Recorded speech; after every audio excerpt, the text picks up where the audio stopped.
नमस्कार। जिसे कहते हैं जिसका डर था वही हुआ। आपको याद होगा प्रधानमंत्री ने 19 नवंबर को जब घोषणा की थी कि 3 किसान विरोधी कानूनों को वापस लिया जाएगा, तो उन्होंने एक कमेटी एमएसपी से जुड़ी हुई एक कमेटी की घोषणा की थी। साथ में नेचुरल फार्मिंग, क्रॉप डाइवर्सिफिकेशन का भी जिक्र कर दिया था। आपको याद होगा कि इस किसान आंदोलन ने उस वक्त कहा था कि ये कमेटी क्या है, हमें बताइए। क्या आप एमएसपी पर गारंटी का कानून बनाने की बात इस कमेटी में करेंगे या नहीं? सरकार की तरफ से क्लैरिफिकेशन नहीं आया। मोर्चा उठाते वक्त सरकार ने जो चिट्ठी लिखी, उसमें भी स्पष्ट रूप से सरकार ने कुछ नहीं कहा। इसलिए संयुक्त किसान मोर्चा ने फैसला किया कि हमें जब तक पता नहीं लग जाता तब तक हम इस कमेटी को ज्वाइन नहीं करेंगे। अब उस कमेटी की नोटिफिकेशन आ गई है। 8 महीने बाद, 8.5 महीने बाद सरकार ने वो नोटिफिकेशन निकाला है, जिसको निकालने में 8.5 घंटे नहीं लगते। और बिल्कुल वही बातें जिसका डर था, एग्जैक्टली वही। संयुक्त किसान मोर्चा ने कहा था कि प्रधानमंत्री जी, आपने 3 कानून वापस ले लिए, बहुत अच्छी बात है। एमएसपी पे क्या करने वाले हो? उन्होंने कहा हम कमेटी बनाने वाले हैं। हमने कहा था कि आप बताइए, कमेटी में कमेटी के अध्यक्ष कौन रहेंगे? क्या कोई किसान इसका अध्यक्ष होगा? कमेटी की मेंबरशिप में किसानों की कितनी भागीदारी रहेगी? कहीं सरकार अपने पिट्ठुओं से तो नहीं भर देगी, सरकारी लोगों से तो नहीं भर देगी इसे? दूसरा, किसानों के प्रतिनिधि क्या खाली संयुक्त किसान मोर्चा होगा, या कि आप दूसरे प्रतिनिधि भी इसमें डाल दोगे? हमें डर था कि सरकार कहीं अपने पिट्ठुओं से, जिन लोगों ने इन तीनों किस काले कानूनों का समर्थन किया है, कहीं उनसे तो नहीं भर देगी इस कमेटी को। और तीसरा, हमने कहा था कि कमेटी की टीओआर बताइए, यानी कि कमेटी का एजेंडा क्या होगा, कमेटी किन बिंदुओं पे विचार करेगी, वो हमें बताइए, ताकि हमें पता तो लगे कि एमएसपी पे कानून बनाने की बात कम से कम इसके दायरे के अंदर तो है। सरकार ने बताया नहीं, हमने प्रतिनिधि भेजे नहीं। मार्च के महीने में सरकार से फोन आया कि अरे भाई, आप नाम क्यों नहीं दे रहे?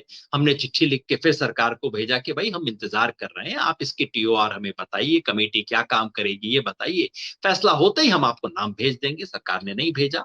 हमें हमारे को शक था कि क्यों नहीं भेजा सरकार ने। हमने भी अपने नाम नहीं भेजे। और आपको पता होगा, कई महीने से कृषि मंत्री कह रहे हैं बस कमेटी बनाने को हम तैयार हैं, संयुक्त किसान मोर्चा के नाम नहीं मिले। 3 जुलाई को संयुक्त किसान मोर्चा की बैठक में सवाल रखा गया, और मोर्चे ने अपनी राष्ट्रीय बैठक में सर्वसम्मति से फिर फैसला किया कि नहीं, जब तक हमें पता नहीं लग जाता कि ये कमेटी के मेंबरशिप क्या है, इसका एजेंडा क्या है, टीओआर क्या है, कितने समय काम करेगी, क्या इसकी बात मान्य होगी नहीं होगी, तब तक हम इस कमेटी में नहीं जाएंगे। अब नोटिफिकेशन आ गया है, मैं आपको बताता हूं कि नोटिफिकेशन में क्या है। 12 जुलाई को नोटिफिकेशन इशू हुआ, लेकिन हमें आज ही प्राप्त हुआ है। देश तब तक सार्वजनिक नहीं किया था, चोरी छिपे सरकार काम करती है, तो हुआ था। कमेटी के अध्यक्ष कौन है? हमारा डर था कि सरकार इसको, बिल्कुल सरकारी लोग इसकी अध्यक्षता करेंगे, किसान नहीं करेंगे। एग्जैक्टली वही हुआ। कमेटी के अध्यक्ष हैं श्री संजय अग्रवाल। कौन है संजय अग्रवाल? जो कि 31 मार्च तक एग्रीकल्चर सेक्रेटरी थे। कौन व्यक्ति हैं ये? संजय अग्रवाल जी वही आईएएस ऑफिसर है, अभी रिटायर हुए 31 मार्च को, जिन्होंने इन 3 काले कानूनों को बनाने में जिनकी सबसे लीडिंग भूमिका थी। जो कहते हैं कि 3-4 लोगों ने कानून बनाए थे, उनमें से एक संजय अग्रवाल थे। और आखिरी दिन तक संजय अग्रवाल कहते रहे ये कानून बहुत अच्छे हैं, किसान के फायदे में है, किसान आंदोलन झूठ बोल रहा है, ये किसानों के पक्ष में नहीं है। हमें वो सब गाली सुनाने वाले संजय अग्रवाल जी अब इस कमेटी के अध्यक्ष होंगे। और इसमें कौन है सरकार की तरफ से? रमेश चंद जी। रमेश चंद जी एग्रीकल्चर इकोनॉमिस्ट है, गंभीर इकोनॉमिस्ट है। लेकिन किसानों के खिलाफ 3 काले कानून को ड्राफ्ट करने का श्रेय जिस व्यक्ति को दिया जाता है सरकारी हलकों में, वो है रमेश चंद जी, जिन्होंने टीवी पे हर जगह पे आके सरकार को डिफेंड किया। जब सरकार के पक्ष में खड़े होने के लिए कोई तैयार नहीं था इकोनॉमिस्ट, तब रमेश चंद जी ने आके इस सरकार को डिफेंड किया था। ये लोग इस कमेटी में है। कमेटी में कुल 29 लोगों के नाम हैं, 3 संयुक्त किसान मोर्चा के लिए जो खाली स्लॉट छोड़े गए हैं उसके समेत। इसमें से 21 लोग सरकारी हैं, 8 स्लॉट किसानों के लिए। यानी कि जो हमें डर था कि ये सरकारी कमेटी बनेगी, एग्जैक्टली वही हुआ है। दूसरा डर क्या था? दूसरा डर हमारा ये था कि ये कमेटी में संयुक्त किसान मोर्चा के 2-3 लोग तो रहेंगे, लेकिन हमारे सर के ऊपर 4-5 ऐसे लोगों को बैठा देंगे किसानों का प्रतिनिधि बनाते हुए, जिनका किसान आंदोलन से लेना देना नहीं है, जो किसान आंदोलन के दुश्मन हैं, किसान आंदोलन को तोड़ने की कोशिश करने वाले लोग। एग्जैक्टली वही हुआ। 3 संयुक्त स्लॉट संयुक्त किसान मोर्चा के लिए खाली छोड़े गए हैं कि आप बताएंगे तब हम नाम डालेंगे। 5 और नाम दिए गए हैं। ये 5 नाम कौन है? इसमें है सैयद पाशा पटेल, ये लातूर महाराष्ट्र से हैं, बीजेपी के एमएलसी रहे हैं। इन तीनों काले किसान कानूनों के समर्थक रहे। दूसरे हैं प्रमोद कुमार चौधरी जी।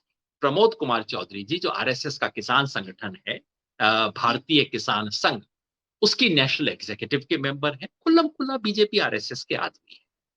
तीसरे हैं गुणी प्रकाश। गुणी प्रकाश जी हरियाणा में कैथल से हैं। इनके संगठन के बारे में तो मैंने कुछ नहीं पता, पर किसी ने मेरे को बताया कि बीकेयू भूपेंद्र मान जी वाली जो है, उन्होंने इनको हरियाणा का इंचार्ज बनाया है। हरियाणा में कोई गतिविधि इन्होंने की हो मेरे को पता नहीं है। हाँ, एक बात जरूर पता है कि जब 3 काले कानूनों का समर्थन करने के लिए सरकार को कोई किसान नहीं मिल रहा था, तब गुणी प्रकाश जी घूम उछल उछल के टीवी चैनल पे आते थे, इसके पक्ष में बोला करते थे, हम लोगों को गाली देने का काम करते थे। और हैं इसके मेंबर श्री कृष्णवीर चौधरी जी, जो भारतीय कृषक समाज से हुआ करते थे। इन्होंने बीजेपी फॉर्मली ज्वाइन कर लिया, आप जाके चेक कर लीजिए फेसबुक वगैरह पे। ये बीजेपी के सदस्य हैं और खुल के इंटरव्यू दे रहे थे टेलीविजन चैनल को कि इन तीनों कानूनों से किसानों का बड़ा भला होगा। और 5वें हैं गुणवंत पाटिल जी। गुणवंत पाटिल जी शरद जोशी जी ने जो शेतकारी संगठन बनाया था, उसका जो छोटा धड़ा इस वक्त बच गया है, क्योंकि बड़े वाला धड़ा जो है राजू शेट्टी जी के साथ आ गया है, जिसने इन तीनों कानूनों का विरोध किया। गुणवंत पाटिल उन लोगों में से थे जिन्होंने इन कानूनों का समर्थन किया।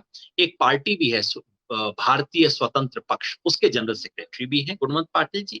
और उन लोगों में से हैं जो कहते हैं कि किसान को बाजार मिलना चाहिए। डब्ल्यूटीओ का खुल के समर्थन करने वाले जो लोग हैं, उनमें से गुणवंत पाटिल जी।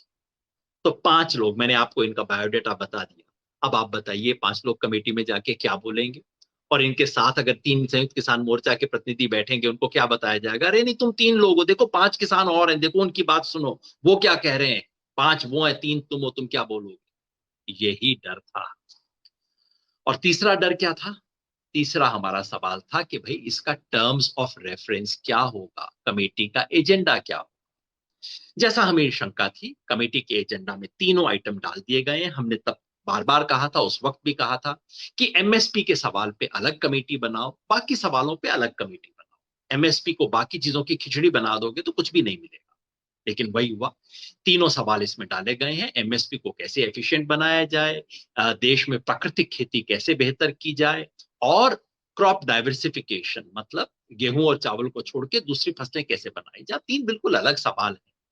मजे की बात यह है कि इसमें ऑर्गेनिक फार्मिंग के बारे में जो 2 एजेंडा दिए गए हैं इस कमेटी को, उस पे ऑलरेडी गवर्नमेंट ऑफ इंडिया की कमेटी बैठी हुई है। और गवर्नमेंट ऑफ इंडिया की कमेटी, ये जो एजेंडा है इनका कि नेचुरल फार्मिंग के बारे में, कि कृषि विज्ञान केंद्र को कैसे बेहतर बनाया जाए और रिसर्च एंड डेवलपमेंट कैसे की जाए, यूनिवर्सिटी में कोर्सेज कैसे किए जाएं, इस पे तो कमेटी बनी हुई है ऑलरेडी। और एजेंडा नंबर 3 इस पे है इनका कि farmer friendly alternative certification system कैसे हो नेचुरल फार्मिंग का, इसके बारे में भी सरकार की कमेटी बनी हुई है। जिस कमेटी बनी, मतलब सोचा भी नहीं है, इतने महीने, 8.5 महीने के बाद उस चीज पे कमेटी बना रहे हैं जिसपे कमेटी ऑलरेडी बनी हुई है। और एक खतरनाक चीज भी है इसमें, एमएसपी को लेके, वो तो है ही नहीं जो हमने कहा था। एमएसपी को लेके क्या कहते हैं कि इसके सुझाव दे कि देश में एमएसपी को कैसे ज्यादा प्रभावी और ट्रांसपेरेंट, इफेक्टिव और ट्रांसपेरेंट बनाया जाए। प्रभावी, पारदर्शी बनाने के लिए सुझाव देने का काम करेगी। दूसरा, सीएसीपी, कृषि लागत पे मूल्य आयोग को, उसको कैसे ज्यादा स्वायत्तता दी जाए और कैसे उसको ज्यादा वैज्ञानिक बनाया जाए। और तीसरा आइटम खतरनाक, कृषि विपणन पद्धति को सुदृढ़ करने की व्यवस्था, ताकि देश की बदलती आवश्यकताओं के अनुसार घरेलू और निर्यात अवसरों का लाभ उठाते हुए किसानों के लिए उनकी उपज के उच्च मूल्य हेतु लाभकारी कीमतें सुनिश्चित की जा सके। मतलब तीन है। पहला, इस कमेटी में एमएसपी पे कानून बनाने के बारे में चर्चा भी नहीं होगी, हो नहीं सकती, क्योंकि वो इस कमेटी के एजेंडा के बाहर। अगर कोई जाके बोले कि मेरे को कानून बनाने के बारे में करना है, तो कहा जाएगा नहीं जी, ये टीओआर में नहीं है, ये इस कमेटी के टर्म्स ऑफ रेफरेंस में नहीं है, किसी और कमेटी में जाइए, कुछ और बात कीजिए, बेकार की बातें यहां मत करो। यही हमें डर था कि इसको बिल्कुल बाहर रखेंगे। मैं नहीं कहता कि सरकार ये कमिट कर दे कि हम कानून बनाएंगे, पर कम से कम सरकार इतना तो कर सकती थी कि कुछ लोग कानून बनाने की मांग कर रहे हैं, वो मांग अच्छी है या बुरी है, इस पे चर्चा करेंगे कमेटी में, ये तो कर सकती थी ना। गुण दोष पे चर्चा तो हो सकती थी। इन्होंने इसको एजेंडा से ही बाहर कर दिया ताकि इस पे चर्चा ही ना हो सके। एमएसपी पे किसान आंदोलन की जो एकमात्र सबसे बड़ी मांग है, उसको कमेटी के दायरे से बाहर रख दिया, और अब कहते हैं कि आप आइए बैठिए, इस कमेटी के अंदर चर्चा करेंगे। अरे किस बात की चर्चा करेंगे हम लोग? दूसरा, इस कमेटी में ये जो सीएसीपी को के कॉस्ट एस्टिमेट को ज्यादा वैज्ञानिक कैसे बनाया जाए, इस पे चर्चा होगी। मजे की बात यह है कि इस पे ऑलरेडी कमेटी बन चुकी है। 2015 में कमेटी रिकमेंडेशन दे चुकी है। उस कमेटी के चेयरमैन रमेश चंद जी थे, जो कि इस कमेटी के अंदर है। अरे भाई, बनी बनाई रिकमेंडेशन को लागू कर दो ना, इस पे दोबारा चर्चा क्यों कर रहे हो? और वो लागू हो जाए तो किसान को थोड़ा फायदा भी हो जाएगा। मगर सबसे खतरनाक तीसरी बात है कि इसका मतलब ये है कि जो विपणन व्यवस्था को बदलना, मार्केटिंग सिस्टम को इंप्रूव करना, मतलब ये कि पिछले दरवाजे से, चोर दरवाजे से सरकार वापस इन तीनों कानूनों को, खास तौर पे एपीएमसी वाला जो कानून है, उसको पिछले दरवाजे से लाने की साजिश की जा रही है। कमेटी चर्चा करेगी और अब ये नहीं कहेगी तीनों कानूनों को वापस लाओ, नया नाम देगी, नए चेंजेस करेगी, कहेगी एपीएमसी एक्ट में फला चेंजेस कर दीजिए, मॉडल एक्ट में ये परिवर्तन कर दीजिए। उसी एजेंडा को वापस लाने की कोशिश की जाएगी। तो ये है सरकार की हकीकत। इस नोटिफिकेशन में कहीं नहीं लिखा गया है कि ये कमेटी कितने समय काम करेगी, कितने टाइम के अंदर अपनी रिपोर्ट देगी, रिपोर्ट लागू करना सरकार के लिए कंपलसरी होगा कि नहीं, कोई चर्चा नहीं। बस कमेटी बन गई, तालियां बजाओ, लड्डू खाओ, काम हो गया। हमारे पंजाब के साथी कहा करते थे ऐसी कमेटियों के बारे में कि सर जी, ये तक कम ते मिट्टी पाने कमेटी है, काम पे मिट्टी डालने की कमेटी, यही कमेटी है। तो किसान आंदोलन को तो इसका भंडाफोड़ करना ही होगा। संयुक्त किसान मोर्चा ने अपनी राष्ट्रीय बैठक में फैसला लिया था कि जब तक हमें पता न लगे टर्म्स ऑफ रेफरेंस, तब तक हम इसमें जाएंगे नहीं। अब जब पता लग गए हैं, संयुक्त किसान मोर्चा इसके बारे में राय लेगा। लेकिन जय किसान आंदोलन की तरफ से मेरी अपनी व्यक्तिगत राय, हमारे अध्यक्ष अभीक साहब, उनसे मेरी बात हुई, हम सबकी जो राय बनती है वो तो यही है कि ऐसी कमेटी में जाने का कोई मतलब नहीं है। ये बात आप सबके सामने रखने का मौका मिला। बहुत बहुत धन्यवाद। आप भी पढ़ना, अखबारों में पढ़ना, और तमाम लोगों के बीच जाके इस कमेटी की सच्चाई सब किसानों के बीच में रखनी है। एमएसपी का संघर्ष किसानों को खुद लड़ना होगा, किसी कमेटी से कुछ मिलने वाला नहीं है। वो संघर्ष की हम तैयारी करें और कमेटियों के झांसे में नहीं आए। यही इस किसान आंदोलन की आज की जरूरत है।